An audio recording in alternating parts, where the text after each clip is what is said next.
आणि आता बातमी आहे ती जालन्यामधल्या कुस्तीतल्या जी जालन्यामध्ये सध्या महाराष्ट्र केसरी कुस्ती स्पर्धा सुरू आहेत। या स्पर्धेमध्ये आज गोंधळ झालेला आहे। पुण्याचा अभिजित कटके आणि गणेश जगताप यांची कुस्ती या ठिकाणी सुरू होती। त्याच वेळेला पंचांनी इथे मध्येच विसल वाजवली आणि त्यामुळे याला आक्षेप घेण्यात आलेला आहे। पुण्याच्या काकासाहेब पवार यांच्या तालमीतील मल्लांनी या ठिकाणी आक्षेप घेतला, त्यामुळे आयोजक आणि मल्ल यांच्यामध्ये हा वाद निर्माण झाला होता।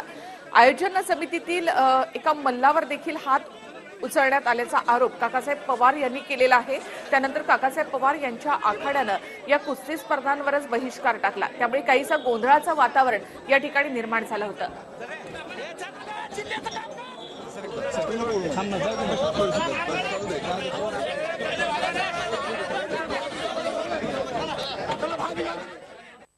संपूर्ण प्रकरणाची माहिती घेण्याचा प्रयत्न केला। खरं इतकं सुंदर प्रकारचं नियोजन या ठिकाणी आहे। काही लोकांचा प्रयत्न हे नियोजन बिघडण्याचा आहे, परंतु कुठल्या परिस्थितीमध्ये कोणतंही नियोजन या ठिकाणी बिघडून दिलं जाणार नाही। कुस्त्या अत्यंत चांगल्या पद्धतीनं निपक्षपातीपणे या ठिकाणी पार पडणार आहेत आणि मग गोंधळ करण्याला अजिबात या ठिकाणी सोडलं जाणार नाही।